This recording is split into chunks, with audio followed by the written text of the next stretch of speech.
पण मागच्या वेळेस आपण एररपर्यंत आलेलो. तर त्यातलं पुढचा भाग बघा आपण, टाईप्स ऑफ एरर.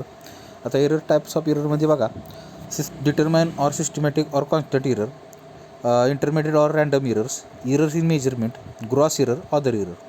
आता हे एरर म्हणजे पहिल्यांदा लक्षात घ्या, एरर म्हणजे काय. तर एरर म्हणजे चूक किंवा त्रुटी आपण म्हणू शकतो, मराठीत चुका किंवा त्रुटी. तर बघा आता एरर काय आहे. पहिले एरर काय आहेत, म्हणजे काय काय आपल्याला त्रुटी किंवा चुका आपल्याला आढळतात आपण ज्यावेळेस सॅम्पलिंग करत असतो किंवा टेस्टिंग करत असतो, त्यावेळेस काय काय आपल्याला चुका आढळतात त्याचं आपण बघूया. तर बघा पहिलं काय आहे, पहिलं determine the constant or systematic error. तर बघा पहिलं काय आहे, this are the error which are tangible and can be avoided to magnitude of which can be determined of approximate and the measurement are corrected or rectified. This a determinate error may have same value under variation condition and may contain constant for one measurement to another. आता बघा हे सगळ्याचं तिथं पुढं दिलेलं आहे. काय आहे ते, a determine of systematic error is characteristic by the fact that ordinary effect the result of series of determine to the same degree. बघा, the determinator of systematic error is characterized by the fact that is ordinary affects the result of series of determination to the same degree. ह्या वाक्यातनं आपल्याला काय कळते बघा. ठीक आहे, म्हणजेच काय दिले बघा, खाली बघा सांगितले तिथं अर्थ. The the error occur the definite regularly due to faulty method. हा एरर कशामुळे येतो आहे, जर आपण फॉल्टी मेथड वापरतो आहे ऑर टेक्निक किंवा डिफेक्टिव्ह मेजरिंग इन्स्ट्रुमेंट. हा एरर कशामुळे येतो आहे बघा. आता एवढंच लक्षात ठेवायचं आहे की ही सगळं लक्षात ठेवायचं ऐवजी determinate or constant or systematic error हा कशामुळे येतो. तर पहिलं तर तिथं दिलं आहे कशामुळं येतो आहे, फॉल्टी मेथड वापरल्यामुळं. मेथड चुकीची जर असेल तर हा एरर येतो, किंवा डिफेक्टिव्ह इन्स्ट्रुमेंट असेल तर इन्स्ट्रुमेंटच चुकीचं असेल तरीसुद्धा हा रिझल्ट चुकीचा येतो किंवा हा एरर येतो आपल्याला. तर determinate error are associate with personal or instrumental failure. म्हणजेच पर्सनली म्हणजे स्वतः माणूससुद्धा तिथं चुकू शकतो, म्हणजे आपण स्वतःसुद्धा तिथं चुकू शकतो, त्याच्यामुळं सुद्धा हा एरर येतो. म्हणजेच काय बघा, काय होते पुढं बघा, काय सांगितलं तिथं, personal or instrumental failure. Personal किंवा इन्स्ट्रुमेंटल फेल्युअर ह्याच्यामुळं इन्स्ट्रुमेंटचं सुद्धा फेल्युअर असतं आणि पर्सनली सुद्धा आपण तिथं चुकू शकतो. म्हणजे मेथड आपणच वापरणार आहे, त्यामुळे ती आपण पर्सनली वापरतो. बरोबर. आता मग पुढं बघा, हे determine error can be further classified on the basis of system measure observe and the instrument as follow. आता ह्याच रिझल्ट, हा जो एरर आहे त्याचेच दोन भाग पाडलेले आहेत. परत त्याचेच दोन भाग म्हणजे त्यातलाच एक कुठला आहे, पर्सनल एरर. पर्सनल एरर म्हणजे आता ह्या पर्सनल एरर हा कसा येतो तुम्हाला सांगतो थोडक्यात. हे सगळं सांगायचे आता हे तुम्ही वाचून बघा, पण मी तुम्हाला सांगतो पर्सनल एरर हा कसा येतो. तुम्ही प्रॅक्टिकल करत असताना ज्यावेळेस आपल्याला 0.1 किंवा 0.4 किंवा 0.5 वेट घ्यायला सांगितलं जातं, त्यावेळेस आपण 0.5 न घेता ते आपण 0.6 घेतो. बऱ्याच वेळा काय होतं, आपण ज्यावेळेस वेट घेत असतो त्यावेळेस आपण वॉच ग्लासचं वेट, ज्यावेळेस आपण वेट बॅलन्सवर वेट घेतो त्यावेळेस वॉच ग्लासचं वेट त्यातनं टिअर करायला विसरतो, तिथं तो एरर येतो. जरी ते वॉच ग्लासमध्ये वेट व्यवस्थित घेतलं तरी ते येताना जाताना तुम्ही ते काय करता, सांडता, म्हणजे ते काय होतं, लॉस करता मटेरियल, तिथंसुद्धा तुमचा एरर येतो. परत तुम्ही ज्यावेळेस प्रॅक्टिकल करत असताना ज्यावेळेस तुम्ही करताय किंवा तुम्ही सॅम्पलिंग करताय थोडक्यात, तर काय होते, तुम्हाला सॅम्पलिंग करताना किंवा प्रॅक्टिकल करत असताना किंवा टेस्टिंग करत असताना काय करता तुम्ही, जेवढं घ्यायला सांगितलं तेवढं घेत नाही, त्यामुळे एरर आला, तुमच्या चुकीमुळे एरर आला. किंवा तुम्ही ज्यावेळेस केमिकल कॉम्पोजिशन दिले त्या केमिकल कॉम्पोजिशन जर तुम्ही तुमच्या प्रमाणात घेतलं नाही त्यावेळेससुद्धा हा एरर येतो. बघा तिथं सगळं दिले. आता इम्प्रॉपर, आता परत दिले इम्प्रॉपर, तुम्हाला तेवढं हिटिंग करायला सांगितले, ते हिटिंग तुम्ही जर केलं नाही तरीसुद्धा तसंच होतं. समजा तुम्हाला 1 आवरचं हिटिंग दिले आणि बरेच वेळा मुलं काय करतात की तुम्हाला अर्ध्या तासात तुम्ही ते उरकून टाकता, हे झाला आपला एरर. पण तुम्ही इंडस्ट्रीत गेला आणि इंडस्ट्रीजसुद्धा तुम्हाला काय झालं 1 आवरचं आहे आणि तुमच्याकडून चुकून ते जास्त हिट झालं किंवा कमी प्रमाणात हिट झालं टाईममध्ये जरा थोडंसं हे झालं तर तिथं तुमचा एरर येणार आहे. किंवा तिथं सांगितलं इनसफिशियंट कुलिंग ऑफ क्रुशिबल ज्यावेळेस आपण वापरतो त्याच्यावेळेस त्याचं आता क्रुशिबल म्हणजे काय आहे ते आपण प्रॅक्टिकलला बघणार आहे. क्रुशिबल तुम्हाला बघायला मिळालं नसलं अजून तरी. परत काय सांगितलं बघा एरर इन रिडिंग ऑफ ब्युरेटचं रिडिंग घेत असताना तुम्ही व्यवस्थित घेत नाही, ती ब्युरेटचं लेवल कुठं आहे ती बघत नाही, त्याच्यावरून सुद्धा तो हा एरर निघतो. परत बघा पुढं काय युजिंग हार्मफुल इम्प्युअर रिएजंट तुम्ही हार्मफुल जर वापरत असाल तर युजिंग हार्मफुल अँड इम्प्युअर महत्त्वाचं आहे. तर इम्प्युअर म्हणजे काय, त्यात इम्प्युरिटी जर असेल तर तुमचा एरर येणारच आहे आपोआप. केमिकल जर व्यवस्थित नसेल तर त्यात तुमचा रिझल्ट चुकीचा येणारच आहे, म्हणजे तो एरर येणार आहे. Allowing by hydroscopic material absorb moisture before the during weighing error in कॅल्क्युलेशनमध्ये तुम्हाला माहीतच आहे, प्रत्येक वेळेस कॅल्क्युलेशन तुम्हाला करायला लावलं की एरर हा येतो. कॅल्क्युलेशन चुकतं एरर आला म्हणजे पर्सनल एरर कळालं तुम्हाला, सोपा सगळ्यात आहे पर्सनल एरर. परत काय सकाळी सांगितले अलाविंग हायग्रोस्कोपिक मटेरियल म्हणजेच जे मटेरियल हवेतलं मॉइश्चर शोषून घेतं, हवेतलं पाणी किंवा हवेतली आर्द्रता आपण म्हणतो ते शोषून घेतं, तसलं मटेरियल वापरलं तरीसुद्धा ते काय होणार आहे, तुमचा एरर येणार आहे. हा झाला पर्सनल एरर. आता पुढं बघूया. आता इन्स्ट्रुमेंटल अँड रिएजंट एरर.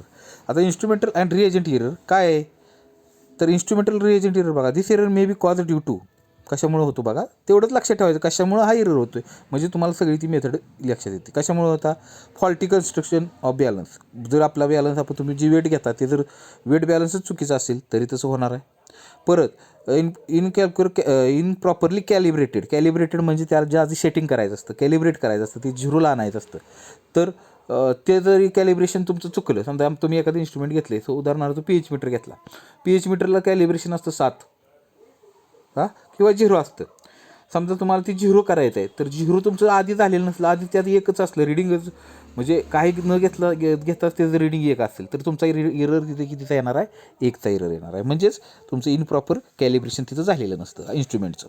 परत पुढं इनकरेक्टली ग्रॅज्युएटेड ब्युरेट म्हणजेच तुम्ही ज्या ब्युरेट आहेत ते व्यवस्थित लावले नसतील किंवा त्यातला एअर काढला नसेल तरीसुद्धा ती तुम्हाला एरर येणार आहे. Glassware instrument. Loss of weight platinum crucible when strongly heated. जर तुम्ही जास्त हिट केलं तरीसुद्धा लॉस ऑफ वेटचं लॉस होतो, तिथं एरर येणार आहे. Attack of reagent upon glassware resulting in the introduction of foreign material. म्हणजेच ज्यावेळेस तुम्ही ही करताय रिॲक्शन करताय त्यावेळेस कदाचित एखादा तुमचा रिएजंट असा असू शकतो त्यात इम्प्युरिटी, म्हणजे थोडक्यात अशी असते की ती त्याच्यावर अटॅक करून त्याचं वेगळाच रिझल्ट येऊ शकतो, म्हणजे तिथं तुमचा एरर येतो. परत use of reagent containing impurity. Reagent वापरला तिथं सांगितलं इम्प्युरिटीज जर रिएजंट वापरला तर तुमचा एरर येणार. हे काय झाले, इन्स्ट्रुमेंटल एरर झाले. आता पुढं हे झाले हे जे प्रकार 1-2 प्रकार. आता त्यातलं तिसरा प्रकार बघू, मेथॉडिक एरर. तर मेथॉडिक एरर म्हणजे काय, तर तुम्ही जे तर मेथड वापरता ती मेथड जर चुकीची वापरत असाल तर त्याला पण म्हणतो मेथॉडिक एरर. आता ते बघा पुढं काय दिले, the error originated from incorrect sampling जर करेक्ट नसेल तर. परत पुढं काय, फेल्युअर ऑफ रिॲक्शन जर फेल्युअर झाली, बरोबर. तर 2 नंबरचा राहिलं, 1 मिनटं. In gravimetric analysis error may be rise due to co precipitation and post precipitation. 1 मिनटं, बॅटरी जरा लो झाली, तर ठीक आहे, बॅटरी जरा लो झालेली आहे. 1 मिनटं, ठीक असू दे, बघू. इन ग्रॅव्हिमेट्रिक ॲनालिसिसमध्ये काय आहे, in gravimetric analysis error may be arise due to co precipitation and post precipitation decomposition or volatilization of weighing forms of ignition, weighing of hygroscopic substance, weighing of improperly cooled substance. म्हणजे एवढं सगळं या मेथॉडिक एररमध्ये आहे. म्हणजे gravimetric ॲनालिसिसमध्ये जर करत असाल तर त्यातलेही एरर आहेत. ते काय आहे ते एरर, तर प्रिसिपिटेशन येते म्हणजे PPT येते, कधी आधीच येते किंवा नंतर, आधी या पाहिजे होती ती नंतर येते.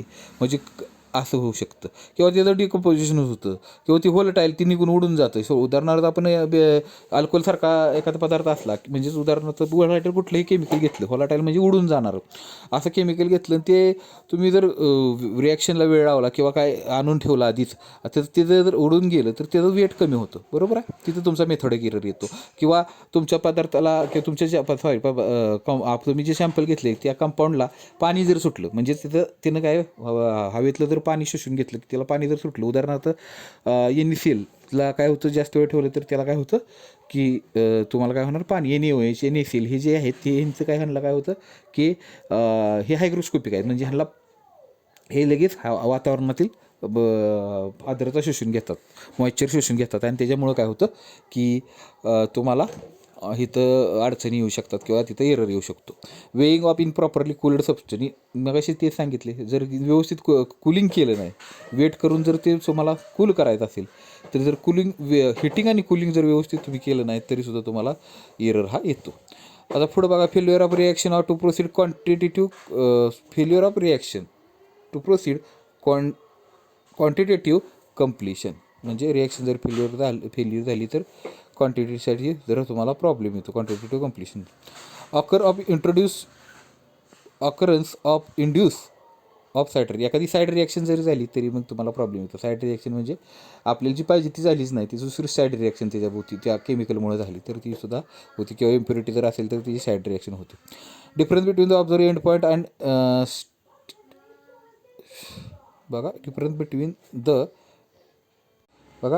बिटवीन काय difference observe end point and stoichiometric end point of reaction. Stoichiometric म्हणजेच कसलं तर थेरॉटिक एंड पॉईंटमध्ये जर फरक आढळला तर ते तुमचा एररच आहे. ठीक आहे. आता हा झाला मेथॉडिक एरर. आता त्याच्या पुढं काय आहे बघा, ॲडिटिव्ह अँड प्रोपोर्शनल एरर. बघा सोपा एरर म्हणजे काय, आपल्याकडून होणाऱ्या चुका फक्त आपण यात डिवाईड केलेल्या आहेत, किंवा आपल्याकडून किंवा आपण जर काही विशिष्ट कंडिशनमध्ये असो, टेम्परेचर आपल्याकडे वेगवेगळं असेल तर त्यात काही कंडिशन आपले असतात ते आपण बघतो आता एररमध्ये. Additive and proportional error. आता ह्यात काय आहे बघा, ॲडिशनल आणि प्रोपोर्शनल एरर हा कसा येतो बघा. The absolute value of an additive error is independent of constituent present in the determine loss of weight of crucible in which precipitate is ignited, and error in weight are the well known example of additive error. The presence of the error is revealed by taking sample of different weight. बघा, the absolute value of an additive error is independent of the constituent present in the determination loss in the weight of crucible in which a precipitate is ignited, and error in weight are the well known example of additive error. म्हणजेच काय आता additive म्हणजे काय महत्त्वाचं मुद्दा. Additive म्हणजे जे एक्स्ट्राचं material असतं त्याच्यामुळं बऱ्याच त्या गोष्टी एरर येत असतो. मग आता इथं काय दिले, तुम्ही जर आता तुम्ही ग्रॅव्हिमेट्रिक एस्टिमेशन केलेलं नाही, तर ग्रॅव्हिमेट्रिक एस्टिमेशन जर केलेलं असतं तर मग ते तुम्हाला जास्त व्यवस्थित समजवता आलं असतं. तर ह्यात फक्त तुम्हाला लक्षात असं ठेवायचं आहे की ज्या वेळेस आपण एखाद्या ह्याला हिटिंग करतो, क्रुसिबल म्हणजे एक इन्स्ट्रुमेंट आहे, ते क्रुसिबलला आपण ज्यावेळेस हिटिंग करतो त्यावेळेस त्यात जे काही ॲडिटिव्ह आहेत, म्हणजे एक्स्ट्राचं आपल्याला नको असलेले जे काही ॲडिटिव्ह आहेत त्याच्यामुळे जो एरर येतो तो हा ॲडिटिव्ह एरर. बघा लक्षात घ्या, तेवढंच आहे ह्यात. आता ह्यात त्यांनी काय सांगितले की त्याचा इग्निशन त्यात होतं, मग इग्निशनमुळे त्याचं वेट वाढतं, हे सगळं त्या गोष्टी आहेतच. मग तिचं वेट आपल्याला पाहिजे तेवढंच मिळत नाही, जास्तच मिळतं किंवा कमी मिळेल त्या ॲडिटिव्हमुळं, मग ते तिथं सांगितलेलं आहे फक्त. ठीक आहे. आणि प्रोपोर्शनलचं खाली दिलं आहे बघा, proportional is proportional error is the one whose absolute value depend on amount of constituent. A proportional error may arise due to impurity in a standard substance, which lead to incorrect value for the molarity of standard solution.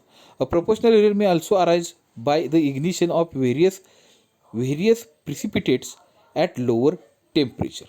बघा शेवटचं वाक्य बघा, proportional error may also arise, कशामुळे होतोय हा पहिला मुद्दा बघू, by ignition of various precipitate at lower temperature. Ignition करत असताना, प्रिसिपिटेट इग्निशन म्हणजे त्याला आपण बर्निंग करतो, हिटिंग करत असताना, हिटिंग म्हणजे त्याचंच इग्निशन करतो आपण. तर इग्निशन करत असताना त्याला, इग्निशन म्हणजे हिटिंग येतं बरं का. तर आता तुम्हाला कळणार नाही म्हणून सांगतो. इग्निशन म्हणजेच हिटिंग. तर इग्निशन करत असताना काय होतं की प्रिसिपिटेट जर लो हिटला जर तुम्ही केला, लोअर टेम्परेचरला, तर त्याचं इग्निशन केलं तर तिथं तुमचा एरर येतो. आता वरचं बघू. Personal error is one whose absolute value depend of amount of constituent. कशावर डिपेंड आहे? त्याच्या असलेल्या ज्यात कन्स्टिट्युएंट जेवढे प्रेझेंट आहे त्याच्यावर त्याची पर्सनल एरर डिपेंड आहे. म्हणजेच काय? A proportional error may arise due to impurity in standard substance which lead to incorrect value of molarity of standard solution. म्हणजेच तुम्ही घेत असताना, सोल्युशन घेत असताना, आता उदाहरणार्थ तुम्हाला प्रॅक्टिकलला 1 मोलर सोल्युशन तयार करायला सांगितलं किंवा 2 मोलर सोल्युशन तयार करायला सांगितलं किंवा 5 मोलर काय असेल ते.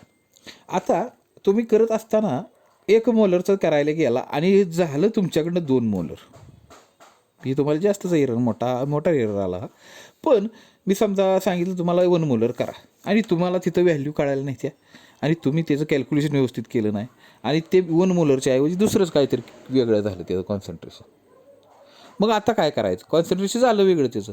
मग कॉन्सन्ट्रेशन वेगळं झालं म्हणजे तुमचं केमिकल चुकलं म्हणजेच तो तुमचा काय झाला, एरर आला. म्हणजेच त्याचं प्रोपोर्शन तुमचं चुकतं, केमिकल घेण्याचं प्रमाण चुकतं. म्हणजेच कसला एरर आहे तो? Proportional error. म्हणजे त्याचं तुम्हाला केमिकल घेण्याचं प्रोपोर्शनल चुकलं थोडक्यात, त्याला म्हणायचं प्रोपोर्शनल एरर. ठीक आहे. आता परत ऑपरेशनल एरर काय सांगायची गरज नाही. ऑपरेशनल एरर म्हणजेच तो इन्स्ट्रुमेंटल एररचाच एक भाग आहे आणि तो म्हणजेच काय की तुम्ही ऑपरेट करताना जर व्यवस्थित केलं नाही तर तो एरर येतो. मग आता त्यात बघा काय काय आहेत, बऱ्याच गोष्टी आहेत. ठीक आहे, एक्झाम्पल दिलेले आहेत, त्याच्या पुढं आता बघू.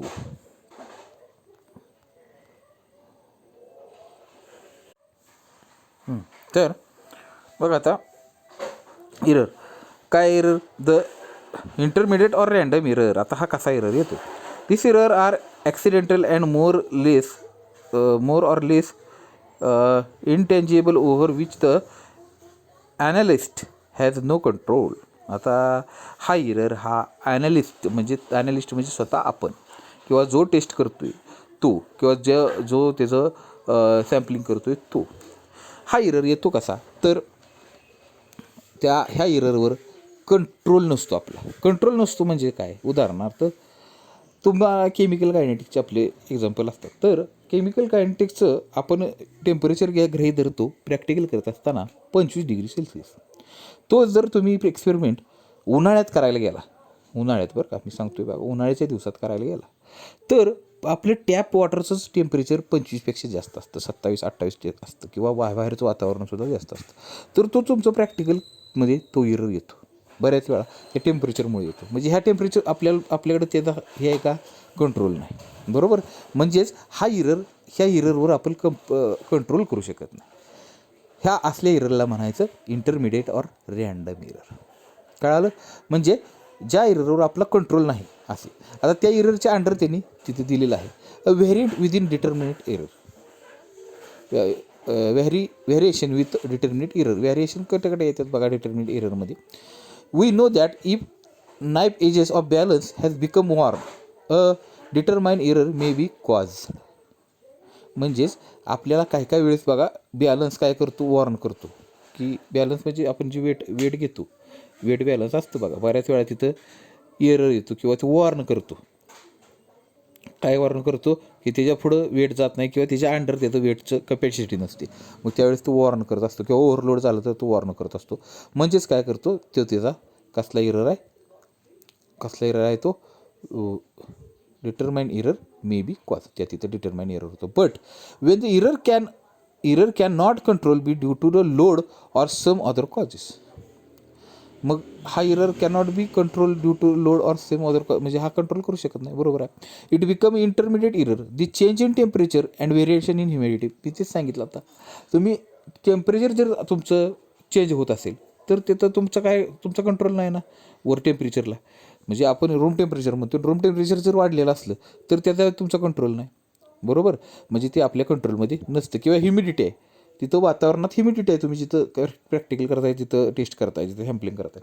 मग ह्युमिडिटी ही तुमच्या कंट्रोलमध्ये नाही. ह्युमिडिटी जास्त असणं कमी असणं, ह्युमिडिटी जास्त असेल तर तुमचं तिथे एरर येणार. तुम्हाला तिथं तुमच्या त्या ह्याचा सॅम्पलचा किंवा तुमचं जिकडं जे काय केमिकल कॉम्पोजिशन आहे त्यांचा त्याच्यावर परिणाम होणार. बरोबर. उदाहरणार्थ तुमच्याकडे NaOH आहे. NaOHला काय होणार, NaOHला जे आहे ते पाणी सुटणार, म्हणजे त्याचं पाण्यात रूपांतर होणार, त्याचं कन्व्हर्जन पाण्यात होणार. काय NaOH आहे काय तुमचा NaOH सगळ्यात होणार नाही, पण त्याचा लॉस होणार काय. बरोबर. म्हणजे हा एरर कुठला आहे तुमचा, डिटर्मिनेट एरर. आता पुढं बघा इरॅटिक एरर. आता हा इरॅटिक एरर बी त्याच टाईपचा आहे, पण फक्त बघा यात त्यातला फर्स्ट पॉईंट बघा, weighing with a sensitive balance subjected to vibration will show erratic error. Weighing with sensitive balance. आता तुम्ही ज्यावेळेस सेन्सिटिव्ह बॅलन्सवर वेट करताय आणि त्याच वेळेस जर व्हायब्रेशन झाली किंवा व्हायब्रेशन झाली, त्या तिथं तुमचा काय होणार आहे, तिथं एरर येणार आहे. बरोबर आहे. तिथं व्हायब्रेशन जर झाली तर तिथं तुम्हाला एरर. व्हायब्रेशन म्हणजे तिथं काय थोडंसं हालत वगैरे असलं, व्हायब्रेट होत असलं तर तिथं तुम्हाला एरर येणार आहे. Accidental loss of material. तिथं काय होणार आहे, ॲक्सिडेंटल लॉस म्हणजेच काय, तर तुमच्याकडून ते सांडलं. ॲक्सिडेंटल लॉस म्हणजे तुमच्याकडून ते सांडलं ॲक्सिडेंटली, किंवा ते तुमच्याकडून लॉस झालं, तिथं काय झालं, तुमचा एररच आला. A numerical relationship exist between the magnitude of random error and frequency of occurrence at frequency of its occurrence at known as normal distribution curve or error curve is shown in figure. Inspection of this error curve shown as the follows. आता ह्या कर्वमध्ये बघा काय काय दिलेलं आहे. बघा following properties ह्या कर्वमध्ये दिलेल्या आहेत, बघूया. ठीक आहे. बघा फर्स्ट पॉईंट बघा, small error occur more frequently than large error. Small error जास्त प्रमाणात होतात लार्ज एररपेक्षा. त्या ग्राफवरून आपल्याला कळतं. तिथं दिलेलं आहे बघा ग्राफला. एक्स ॲक्सिसला काय दिलेलं आहे, मॅग्निट्यूड ऑफ एरर. परत इकडं काय दिलं आहे, वाय ॲक्सिसला फ्रिक्वेन्सी ऑफ एरर, त्याला तिथं इंडिकेट केलेलं आहे. इकडं पॉझिटिव्ह म्हणले, इकडं निगेटिव्ह म्हणले. मग तेच आपल्याला त्याच्यावरून सांगायचं आहे. Positive and negative. आता तिसरा पॉईंट बघा, positive and negative error are same magnitude are equally like to occur. Positive and negative error हे सेम मॅग्निट्यूड असतं त्यांचं. पॉझिटिव्ह एरर तेवढेच होतात, निगेटिव्ह एरर तेवढेच होतात. Narrow peak curve with step slope indicate a relative high degree of precision. म्हणजे narrow peak काय दर्शवतो की हाय डिग्री तिथं प्रिसिशन. परत ब्रॉड कर्व इंडिकेट. हा ब्रॉड कर्व काय इंडिकेट करतो बघा, रिलेटिव्हली लो डिग्री प्रिसिशन. तिथं प्रिसिएशन कसं आहे, लो डिग्री. जिथं नॅरो आहे तिथं हाय प्रिसिएशन आणि जिथं ब्रॉड आहे तिथं लो डिग्री ऑफ प्रिसिएशन, म्हणजे कमी आहे. ठीक आहे. दाखवत आहे झालं अजून. ठीक आहे. हे आपलं झालं आता एररबद्दल. आता ह्याच्यानंतर आहे ॲक्युरसी. आता हे सगळं आत्तापर्यंत आपण बघितलं एरर, म्हणजे एरर कशामुळे होतात, चुका कशामुळे होतात. आता ह्याच्यानंतर आहे ॲक्युरसी. ॲक्युरसी बघा काय, ॲक्युरसी अँड प्रिसिएशन. प्रिसाइजली करेक्ट आपण म्हणतो, त्यातलं हे प्रिसिएशन. accurate and precision. The term accuracy and precision can be explained briefly in given below. आता ॲक्युरसी म्हणजे काय ते दिलेलं आहे. ॲक्युरेट म्हणजे नक्की काय असतं ते दिलेलं आहे. तर त्यातलं फक्त महत्त्वाचं मी सांगतो. तिथं बघा लास्ट पॅरेग्राफ शेवटचं पॉईंट बघा. The accuracy is temperature of a measurement from the true value. एवढंच लक्षात ठेवायचं. द ॲक्युरसी, तुम्हाला ॲक्युरसी म्हणजे माहीतच आहे, पण प्रॉपर डेफिनेशन बघा तिची काय आहे.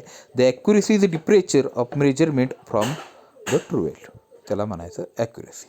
आता प्रिसिएशन म्हणजे काय, तर प्रिसिएशन बघा, द ॲनालिटिकल 3 नंबरचा paragraph. In analytical chemistry the term precision of numerical value is define as degree of agreement between the other value obtain under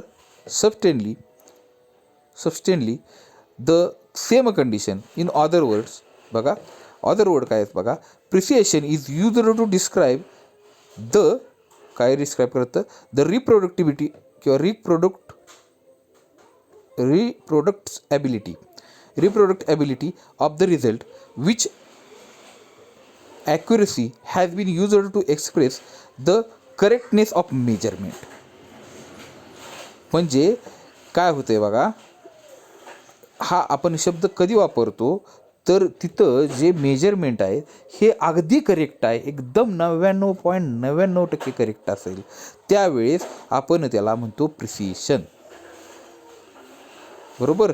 the product precision used to describe, काय डिस्क्राईब करते, the reproducibility of the result,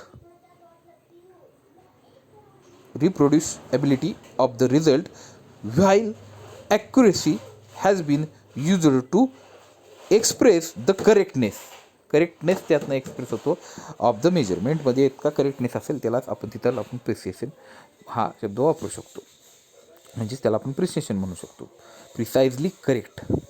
ठीक आहे. आता पुढं बघूया त्याचं काय दिले बघा. Accuracy without precision is obviously impossible. Accuracy जर आपल्याला पाहिजे असेल तर विदाऊट प्रिसिएशन म्हणजे एकदम करेक्ट प्रिसिएशनशिवाय ती इम्पॉसिबल आहे.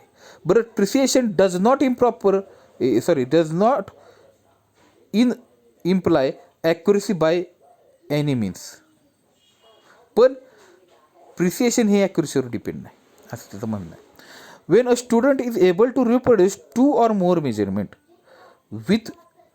with only slight difference in the result. sorry थांबा, नाही बरोबर आहे. when a student is able to reproduce 2 or more measurements with only slight difference in the result, his work may be regarded as precise. म्हणजे जर विद्यार्थ्यानं it is able to reproduce 2 or more measurement with only slight difference, म्हणजे 2 किंवा 2पेक्षा जास्त measurement त्यानं कशा घेतल्या, एकदम slightly correct घेतल्या, आणि डिफरन्स त्यातला अतिशय म्हणजे त्यातलं ॲक्युरेसी एकदम करेक्ट ठेवली आणि त्यातली एरर अतिशय कमी ठेवला, किंवा त्या 2 व्हॅल्यूमधले जे हे आहे 2 व्हॅल्यूमधले जे डिफरन्स आहे ते स्लाइट म्हणजे एकदम करेक्ट, त्यात कमी जास्त ज्या डिफरन्स कमी ठेवला थोडक्यात त्या रिडिंगमध्ये, तर त्या रिडिंगला आपण म्हणू शकतो प्रिसाइज रिडिंग किंवा precise value. It should be noted high degree of precision do not imply accuracy. बघा, it should be noted that high degree of precision, ज्या ठिकाणी आपण हाय डिग्री ऑफ प्रिसिएशन म्हणतोय, डू नॉट अप्लाय ॲक्युरेसी, तिथे accuracy म्हणू शकत नाही, म्हणजेच तिथं प्रिसाइजली करेक्ट, ॲक्युरेटपेक्षा ॲक्युरेट आहे. ठीक आहे. As the difference between the repetitive measurement increase precision decrease. बरोबर. ठीक आहे. आता पुढं मेथड ऑफ एक्सप्रेशन ॲक्युरेसी. आता हे मेथड बघायचं आहे, त्याचा हे झालं एररसुद्धा झालं आत्तापर्यंत. आता काय हे म्हणायचं ह्याला ॲक्युरेसीचं बघायचं. आता ॲक्युरेसी बघा का, तिथं ॲक्युरेसीची ॲब्सोल्यूट मेथड ठळक अक्षरात लिहिली तेवढंच बघा. The difference between the mean of number of result and the amount of constitutive actually present in the measure of the accuracy of the method in absence of foreign substance. आता इथं काय, the difference between mean of number of result. Mean ज्यावेळेस आपण value काढतो, मीन value बरोबर, म्हणजे काय करतो, आपल्याला 3 व्हॅल्यू मिळाल्या, 3 व्हॅल्यूचं आपण ॲव्हरेज 3 व्हॅल्यूची बेरीज करतो. समजा आपले रिडिंग 3 आहेत, त्या 3 रिडिंगचं आपण बेरीज करून त्याला 3ने डिवाईड करतो. त्या 3ने डिवाईड केल्यानंतर आपल्याला व्हॅल्यू मिळते, उत्तर मिळतं मीन, त्याला आपण म्हणतो मीन. उदाहरणार्थ सांगितलं. तर ह्या mean of number of result and the amount of constituent actually present in measure of the accuracy of method, म्हणजे ॲक्च्युली किती व्हॅल्यू आहे त्याची आणि आपण काढलेली व्हॅल्यू किती आहे, in absence of foreign substance, म्हणजेच ह्याला म्हणायचं ॲब्सोल्यूट मेथड. ॲब्सोल्यूट मेथड म्हणजेच काय, की आपण आपल्याकडं आपली आलेली व्हॅल्यू, आपली प्रॅक्टिकली व्हॅल्यू आलेली आणि थेरॉटिकल व्हॅल्यू ह्यांच्यातला डिफरन्स बघायचा, म्हणजेच ह्या मेथडला म्हणायचं ॲब्सोल्यूट मेथड. कळालं? म्हणजेच ह्या मेथडला काय म्हणणार आपण, ॲब्सोल्यूट मेथड. म्हणजे आपल्याकडे व्हॅल्यू असणार आहे, समजा आपल्याला रिडिंग आलं आपलं 10 आणि 10 आलं किंवा 9.8 आलं समजा उदाहरणार्थ, आणि थेरॉटिकल व्हॅल्यू त्याची 10 यायला पाहिजे होती, आणि आपलं 9.8 सॉरी 9.9 धरा, आपला 9.9 आले आणि थेरॉटिकल व्हॅल्यू त्याची 10 यायला पाहिजे होती.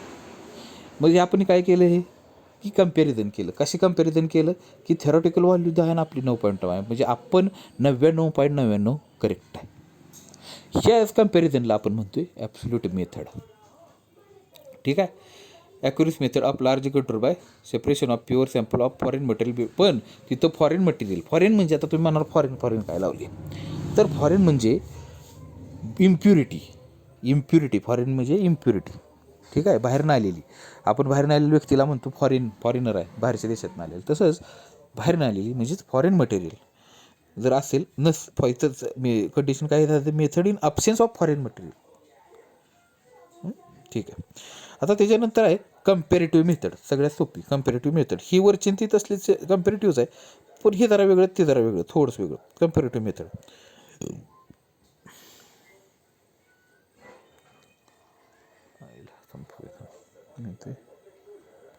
इथे 10 नाही, 10 ताई 11 तर आहे, झालं फॅक्टर संपला.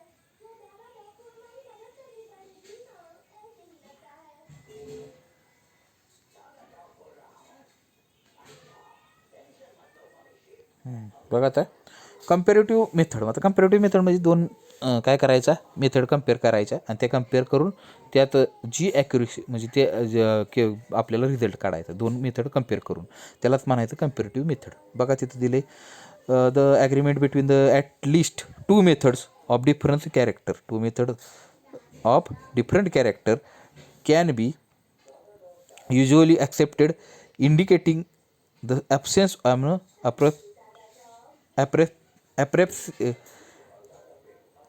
एकच मिनटं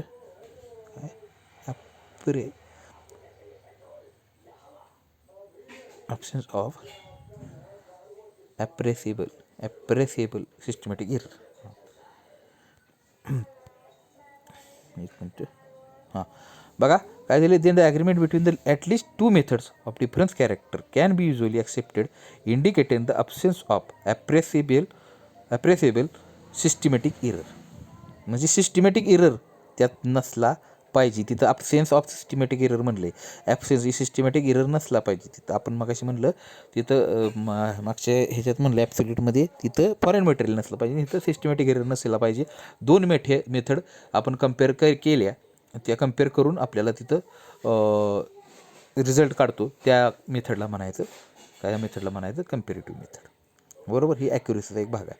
आता पुढं तेच प्रकारचं आहे. पुढं बघा absolute and relative method error absolute and relative error. आता हा इरर काय आहे, हा त्या सगळ्यापेक्षा वेगळा आहे. Absolute and relative error. आता इथं ॲक्युरेसी झाली. आता इथं ॲब्सोल्यूट अँड रिलेटिव्ह इरर आहे. काय ॲब्सोल्यूट इरर म्हणजे बघा, the error absolute error of the determine is difference between the observed and measured value of true or more probable value. The absolute error is the measure the accuracy of the quantity of measure. The absolute error can be positive and negative and is expressed by absolute value. Relative error is absolute error divided by true or most probable value. आता हे काय दिले फक्त बघा यांनी, जे आपण आता मगाशी सांगितले ॲब्सोल्यूट मेथड आपण जी सांगितली तीच मेथडमध्ये इरर जो येऊ शकतो त्याला म्हणायचं ॲब्सोल्यूट इरर. म्हणजे मगाशी जी ॲब्सोल्यूट मेथड सांगितली त्या मेथडमध्ये जो इरर येतो त्याला म्हणायचं ॲब्सोल्यूट इरर. बरोबर. मेथड म्हणजे आपण कम्पॅरिझन करून जे इरर होत होता. आणि रिलेटिव्ह आता इरर काय, the relative error is absolute error. बघा रिलेटिव्ह इररला ॲब्सोल्यूट इररनं काय करायचं, divided by the true or most probable value. Relative error is the absolute error. Absolute error जो येतो आपला त्याला कोणी डिवाईड करायचं, ट्रू व्हॅल्यूने डिवाईड करायचं. त्यावेळेस ट्रू व्हॅल्यूने ज्यावेळेस आपण डिवाईड करतो त्यावेळेस आपल्याला तिथं रिलेटिव्ह इरर मिळतो. त्यावेळेस आपल्याला रिलेटिव्ह इरर मिळतो. ठीक आहे, बरोबर. तिथं त्याचं उदाहरण खाली दिलेलं आहे, कळतंय का? बघा खाली, आता त्याच्या खाली बघा, the preference between two numerical value can be expressed as absolute difference or the relative difference. दोन न्यूमेरिकल व्हॅल्यू आहेत, त्यात कॅन बी कशाने एक्सप्रेस करायच्या तर ॲब्सोल्यूट डिफरन्स. त्यालाच आपण म्हणतोय absolute difference. The difference between two numerical value, दोन न्यूमेरिकल व्हॅल्यूमधला जो डिफरन्स आहे त्याला म्हणायचं ॲब्सोल्यूट डिफरन्स किंवा रिलेटिव्ह डिफरन्स. एक्झाम्पल दिलेलं आहे तिथं खाली बघा, काय सांगितलं, रिलेटिव्ह डिफरन्स विल बी. आता रिलेटिव्ह डिफरन्स किती आला, 4.739 पार्ट पर 1000 PPT एवढा रिलेटिव्ह डिफरन्स आला. Now if 4.431 is consider a true value, म्हणजे त्याची थेरॉटिकल व्हॅल्यू किती आहे 4.431, पण आली किती आपली 4.739. म्हणजेच काय आहे तर ॲब्सोल्यूट इरर किती आला आहे तुमचा, ॲब्सोल्यूट इरर व्हॅल्यू किती आली बघा, खालच्या वेळी दिली 4.431 इज 0.021. एवढी व्हॅल्यू तुमची कसली आली, इरर आला आहे तुमचा इरर. म्हणजे थेरॉटिकल आणि ह्याच्यातला डिफरन्स फक्त त्यांनी काढला आहे. थेरॉटिकली व्हॅल्यू एवढी होती आणि आपली व्हॅल्यू किती आली त्यातला सबस्ट्रॅक्शन केले, वजाबाकी केली आणि त्यातनं आपल्याला जी व्हॅल्यू मिळाली त्यालाच आपण म्हणतोय ॲब्सोल्यूट इरर. ओके, ठीक आहे. आता त्याच्यानंतर आहे बघा सिग्निफिकंट फिगर. सिग्निफिकंट फिगर म्हणजे काय तर, सिग्निफिकंट फिगर म्हणजे काय तर बघा, एक मिनटं,